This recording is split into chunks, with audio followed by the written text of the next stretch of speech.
Hola, bienvenido nuevamente a un domingo más, espero que estés disfrutando. Ya ni digo los días de cuarentena que llevamos, aislamiento, porque son muchísimos. Quería decirte tres bases importantes de la iglesia. La primera tiene que ver con comunicar el mensaje del Evangelio. Eso es lo que el Señor dijo, las buenas noticias. Esa es una de las bases de la iglesia. La segunda base es la comunión, esa relación de hermanos, de familia de Dios que tenemos que tener, importantísimo. Si no estás teniendo, es importante que te unas a uno de nuestros grupos en casas de familia. Si querés abrir un grupo, bienvenido, nosotros te vamos a preparar para que vos puedas llevar adelante e invitar personas para que puedan escuchar el Evangelio. Y los días martes empezamos nuestra escuela de capacitación para aquellos que quieren servir al Señor. En el día de hoy quería compartirte un nuevo tema. Estaba escuchando que UNICEF decía que cerca de 140 millones de niños son huérfanos y solamente el 10,5, es decir, 15 millones de niños verdaderamente no tienen ni papá ni mamá, pero los otros fueron abandonados. Y esta es una noticia triste. No es que sean huérfanos porque no tienen progenitores, sino porque fueron abandonados. Es una verdadera tristeza que gente no se haga responsable acerca de aquello que Dios le otorgó, que es un hijo, y desafiamos a cada papá a tomar esa responsabilidad siempre, más allá de las decisiones que tanto el matrimonio haya tomado de romperse o que en realidad cada uno de los padres tome la responsabilidad de un niño. Ahora también hay un síndrome en Japón que se llama Ikikomori, como lo dice el nombre, ya es japonés. Este síndrome es de padres ausentes o padres no disponibles y sucede mucho en el día de hoy. Y los chicos se transforman en tecnoadictos, es decir, que están consumiendo todo el día enfrente de una pantallita, tratando de consumir, consumir, consumir. Y hay cosas que van perdiendo en medio de todo esto o que les va afectando a los niños. Por ejemplo, una de las grandes afecciones es la falta de pertenencia, no sabe cuál es el lugar donde corresponden. Otra de las cosas es el aislamiento, el miedo, la fobia, la agorafobia, que es una de las cosas que hoy en día está de moda, que es a salir a los lugares abiertos o públicos. Dice que hay chicos que prácticamente 2 años están sin salir de esos departamentos. Ahora, una de las cosas que yo quería hablar, y por eso el tema del mensaje de hoy, que se llama Hijos de la Orfandad, es porque realmente hay muchos cristianos que viven vidas de huérfanos, y viven vidas solitarias, vidas aisladas, vidas bajo el temor, vidas bajo la inseguridad. Dice que uno de los conflictos es el complejo de inferioridad. Y cuando uno va viendo muchos cristianos que tienen estas reacciones, se preguntan si verdaderamente no viven como huérfanos y no llegan a comprender que Dios, nuestro Padre, quiere ser en primer lugar Padre de nosotros. Quiere tener esa relación cercana con vos y conmigo. Por mucho tiempo, cuando era jovencito, yo me dedicaba a estudiar y sigo estudiando acerca de la persona de Dios. Eso se llama teología, estudio de Dios. Y estudiaba a Dios como uno puede estudiar una materia. Estudiaba los nombres de Dios, las cualidades de Dios. Y escuchen, no quiero hacer apología que no tenemos que estudiar, porque si no, corres el riesgo de armar un Dios a tu imagen y a tu semejanza, que eso es un problema peor todavía, porque tu cabeza crea un Dios que en realidad no es Dios. Y por eso es importante conocer a Dios a través de la Biblia. Ahora, el tema pasa que no solo que estudiaba de Dios, el problema era que vivía en una orfandad espiritual. Significa que no estaba en una relación con el Padre, con aquel a quien yo estaba estudiando. Y creo que ese es uno de los grandes problemas que a veces tenemos como iglesia. Trabajamos sobre el conocimiento de Dios, pero no trabajamos sobre la relación con Dios. Y una de las cosas que Dios más quiere hacer con tu vida y con la mía es que entremos en esa relación personal con Dios. Leía 1 Juan capítulo 4, versículo 18, que dice estas palabras: en el amor no hay temor, sino que el perfecto amor echa fuera el temor, porque el temor lleva en sí mismo castigo, de donde el que teme no ha sido perfeccionado en el amor. Uno de los problemas de no vivir una relación profunda con Dios es que el temor acerca de lo que Dios es se apodera de tu vida. Otra de las cosas que también suele pasar es que empieza a haber inseguridades en nuestra vida.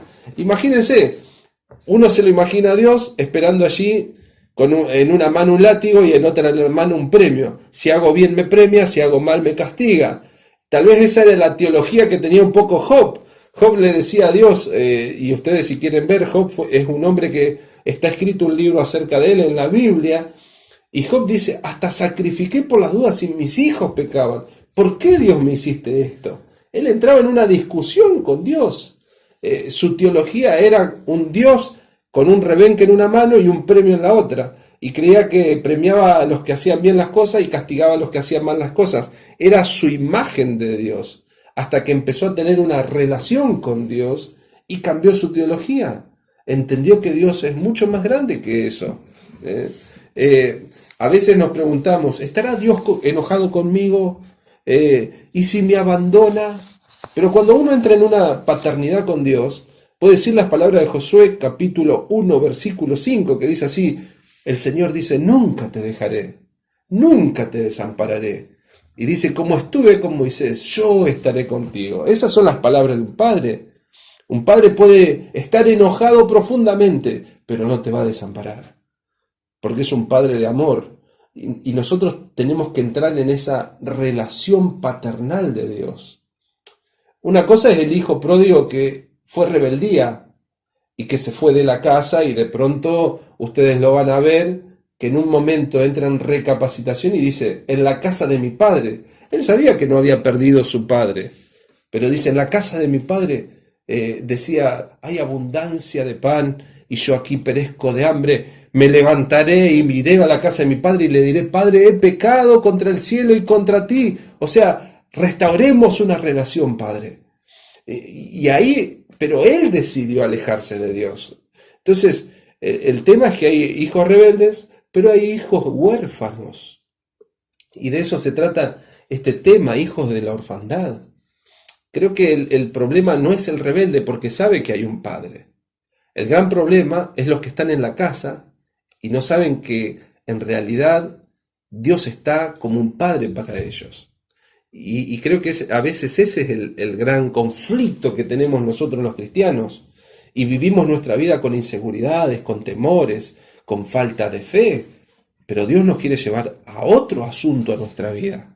Dios nos quiere llevar a esa relación íntima, personal con Él. Lo que más me preocupa es que vivamos como hijos de la orfandad, bajo ese temor, esa inseguridad. Otra de las cosas que suele suceder cuando uno vive en un Dios teológico, en mental, pero no en un Dios relacional, otra de las cosas se llama la falta de pertenencia. He visto mucha gente que va de iglesia en iglesia saltando y no encuentra su lugar de pertenencia. Y esto habla también de que la persona tiene una falta de pertenencia porque no encuentra todavía la seguridad que Dios le quiere dar a él. Que en el lugar donde Dios te ponga, ya sea la iglesia que estés, Dios quiere hacerte prosperar como José. Entonces él entendía que Dios es un Dios relacional en la cárcel, pero también era un Dios relacional en cualquier lugar. Entonces hay un gran desafío en esta era cristiana, es que deje de haber cristianos huérfanos de padre, porque hay un padre que está listo para cada uno de ellos. Cuando estaba pensando en estas palabras, vuelve a mi mente Lucas capítulo 15, a donde estaba viendo acerca del hijo pródigo. Y el hijo de la orfandad no era el hijo que se fue de la casa y que estaba perdido. El hijo de la orfandad era el hijo que se quedó en la casa, el hijo mayor. Y él sabía cuál era el problema. Dice que cuando llegó su hermano, dice Lucas capítulo 15, que llegó su hermano, allí preguntaron, acompáñenme ahí a la palabra del Señor, Lucas capítulo 15, en el versículo 26, dice que el hermano preguntó a uno de los sirvientes, ¿qué pasaba? Que había tanta fiesta. Y el sirviente le dijo, tu hermano ha vuelto, y le dijo, y tu padre mató el ternero engordado, y celebramos porque hoy llegó a salvo. El hermano mayor se enojó y no quiso entrar. Su padre salió afuera y le suplicaba que entrase. Pero él le respondió, todos estos años te serví, trabajé para ti como un burro y nunca me negué a hacer nada de lo que vos me pediste, y en todo este tiempo no me diste ni siquiera un cabrito para festejar con mis amigos. Sin embargo, cuando regresó este hijo tuyo, dice, después de haber derrachado todo el dinero en prostitutas, le matas el ternero engordado para celebrar. Y su padre le dijo, mira, querido hijo, tú siempre estás conmigo a mi lado y todo lo que tengo es tuyo. Y a veces este hijo tenía, y quiero ponerme en el lugar de ese hijo, tenía una teología errada de su padre, tenía una idea errada acerca de su papá, porque él estaba pensando en que si merecía o no merecía. Y al padre lo que le interesaba era tener una relación correcta con su hijo.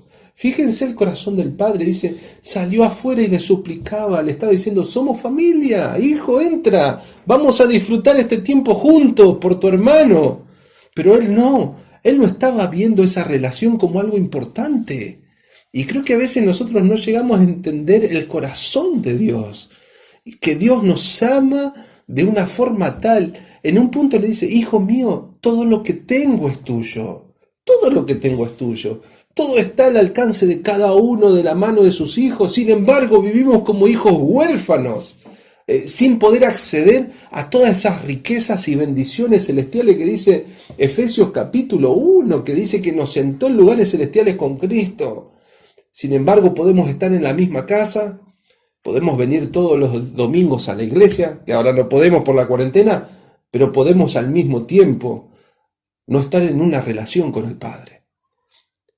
Podemos pasar esto, podemos decir, te servimos, Señor, te obedecemos, Señor. Y me llama la atención porque en ningún momento le dice Padre, le dice Señor en la Escritura.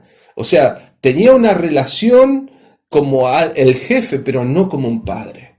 Y a veces nosotros podemos llegar a tener una relación así con Dios, como el jefe, pero en realidad es más que el jefe. Dios quiere tener una relación íntima contigo como de un padre y un hijo. Hijo mío, todo lo que tengo es tuyo.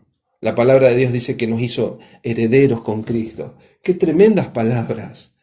Yo quiero que vos vayas tomando el corazón de este mensaje. El corazón de este mensaje. Dios no quiere que seas un hijo huérfano, quiere que seas un hijo de Dios. A veces lo que creo que es el error, el hijo mayor, y que a veces nos pasa a cada uno de nosotros, es que centramos la vida en lo que nosotros hacemos y no en lo que el Padre es.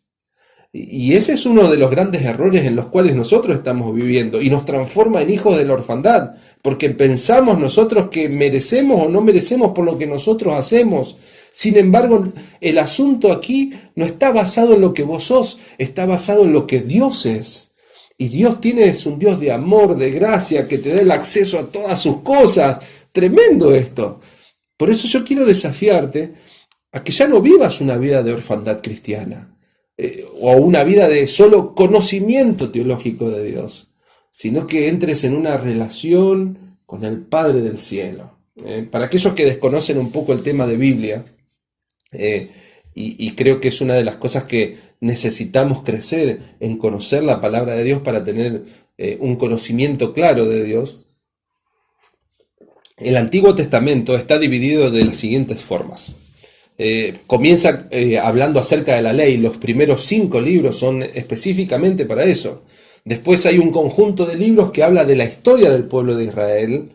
Después de eso viene un conjunto de poesía y termina el Antiguo Testamento con un conjunto de profecías poderosas. Y hasta ese momento, todo lo que hace el Antiguo Testamento, y guardalo bien en tu mente para cuando abras la palabra del Señor, va a hablar acerca del carácter de Dios. Y el carácter de Dios no cambió ni un centímetro de lo que dice el Antiguo Testamento. Sigue siendo el Dios de justicia. O sea, no lo vamos a hacer un Dios débil. Sigue siendo el Dios poderoso y que dice que un día va a juzgar esta tierra y va a apartar las ovejas de los cabritos al infierno, las ovejas al cielo. Sigue siendo el mismo Dios y el mismo carácter. Él es justo, santo, puro. El carácter de Dios no cambió en absoluto en el Nuevo Testamento. Y tenés que tenerlo claro. Pero lo que sí Cristo vino a hacer a partir del libro de Mateo, cuando empieza a entrar en acción la persona del Señor Jesús, en Juan capítulo 14, dice, si ustedes ven al Padre, me ven a mí también. O si ustedes me ven a mí, ven al Padre, dice ese versículo, Juan capítulo 14, versículo 9. Lo que vino a hacer el Señor Jesús, vino a mostrarnos cómo tener una relación íntima con Dios.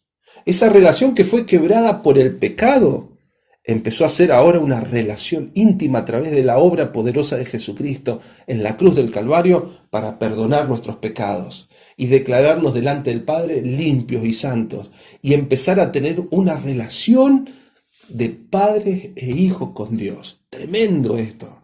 No cambió el carácter de Dios, sigue siendo el mismo Dios, pero en una relación paterna contigo. Y estas son cosas poderosas, tremendas para tu vida y para la mía. Él vino a establecer esa relación. No sé si recordás Mateo, que en un momento los discípulos empiezan a preguntarle a Jesús, Jesús, enséñanos a orar. Esa era la pregunta que comenzaron a hacerle, Señor Jesús, al maestro, enséñanos a orar. Y Jesús enseña las dos primeras palabras en la oración y arranca con lo más importante. Empieza diciendo estas palabras, Padre nuestro.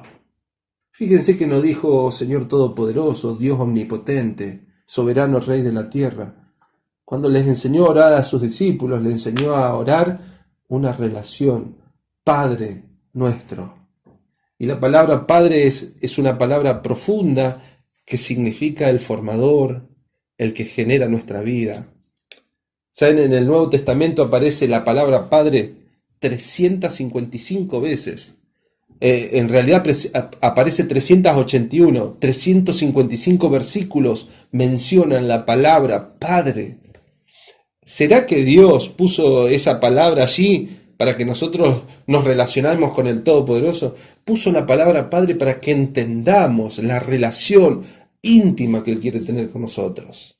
Si sos papá, sabés que tus entrañas se conmueven por un hijo. Aun cuando se equivoca, aun cuando se revela, aun cuando no está de acuerdo contigo, hay algo en el corazón de Dios que se le conmueve por un hijo. Y Jesús entró y nos abrió un panorama acerca de una relación que Dios quiere tener. Él no quiere tener más chicos huérfanos, quiere tener hijos de Él, adoptados por la preciosa sangre de Cristo.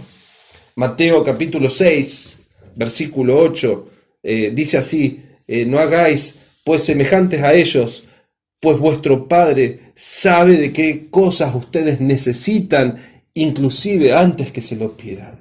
Ante la mirada de Dios ya sabe cuál es tu necesidad. Y tal vez vos decís, yo tengo necesidad. Bueno, Dios antes que vos se las comuniques, ella está sabiendo tu necesidad. Querido amigo, hermano, Dios quiere entrar en el rol de padre contigo. ¿Saben? Hay una palabra también ahí en Mateo capítulo 7, versículo 9. Dice hasta el 11. ¿Qué hombre hay de vosotros que si su hijo le pide pan, él les va a dar una piedra? Y si le pide un pescado, le va a dar una serpiente. Pues si vosotros siendo malos sabéis dar buenas dádivas a vuestros hijos, ¿cuánto más vuestro Padre que está en los cielos dará buenas cosas a los que le piden? ¿Cuánto más vuestro Padre que está en los cielos? Querido amigo, empezá a abrir tu corazón, amiga, abrí tu corazón. Dios quiere ser tu Padre. Eso es lo que Dios quiere ser. Y quiero que vayamos conociendo el corazón de nuestro Padre, de nuestro Papá, de nuestro Padre Dios. Romanos capítulo 8, versículo 15, dice estas palabras, pues ustedes no recibieron un espíritu de esclavitud para estar otra vez en el temor, sino que habéis recibido el espíritu de adopción, por el cual clamamos, dice, Abba Padre. Y el Espíritu da testimonio a nuestro espíritu de que somos hijos de Dios. Y hay una palabra allí que dice Abba. Yo no sé si vos entendés esta palabra, pero cuando los niños comienzan a pronunciarlo primero o balbucean, una de las primeras cosas que balbucean es Abba, que significa papá. Y creo que cuando empiezan las primeras palabras de nuestros hijos, es cuando los padres están atentos.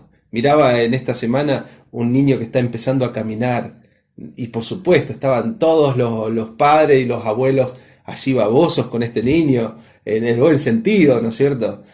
Y creo que el corazón de Dios se conmueve de la misma forma con un niño cuando un hijo de él le clama. Y saben que la palabra clamar significa un grito de desesperación. Y eso es lo que Dios está queriendo también escuchar. Dice que nosotros podemos decirle, y la palabra Abba es una palabra muy íntima en una relación que significa papito o papá. Y escuchen, dice que nuestro espíritu dice papá, papá. Es la forma de empezar a tratar a Dios como un padre. Y no le decimos padre a nuestro papá, le decimos papá. Y en esa relación íntima, no hace falta que lo digas con los otros hermanos en la fe, papá Dios, no hace falta, pero en tu relación íntima con Él podés decirle, papá, necesito, papá, esto es lo que me pasa, esa relación íntima con Dios. Esa palabra en hebreo significa padre, es la primera palabra que aprenden los niños y significa formador. Qué lindas palabras. Quiero decirte algo, nuestro Padre Dios no tiene hijos preferidos, porque algunos piensan, tenía un tío que cuando nos sentábamos a la mesa a comer, este tío nos decía, orá vos que vos estás más cerca de Dios, y algunos tienen ese concepto, que hay gente preferida para Dios, orame vos que vos sos más vaquiano, que vos estás más cerca de Dios. Y yo quiero decirte algo, vos no necesitas como hijo un intercesor. Como hijo podés entrar directamente ante el trono de la gracia para encontrar toda la gracia y el favor de Dios para todas las cosas que necesitas en tu vida. Quiero decirte, no necesitas ningún intercesor. Cristo fue nuestro intercesor por la sangre de Él. Por eso oramos en el nombre de Jesús. Pero quiero decirte, podés acercarte a la casa del Padre sin ningún inconveniente. En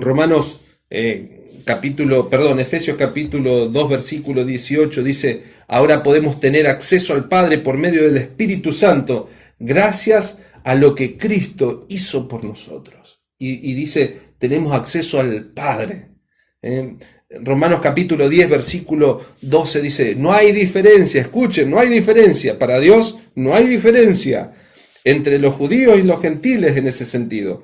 Ambos tienen el mismo Señor y quien da con generosidad a todos los que le invocan. Es decir, si vos hablás, tenés el mismo acceso al Padre que el que yo tengo. Amigo y amiga, entra en una relación profunda con Dios. Él es tu papá, Él es tu padre, tenés un acceso directo. Primera Pedro 1:17, Dios tiene también un trato personal con vos. Así como lo tiene conmigo. No tiene el mismo trato con vos que tiene el mismo trato conmigo. Pero Dios sí tiene un trato especial contigo. Dice en 1 Pedro 1:17, recuerden que el Padre Celestial, a quien ustedes oran, Padre Celestial, a quien ustedes oran, no tiene favoritos. Él los juzgará o los recompensará según lo que ustedes van a hacer con Él.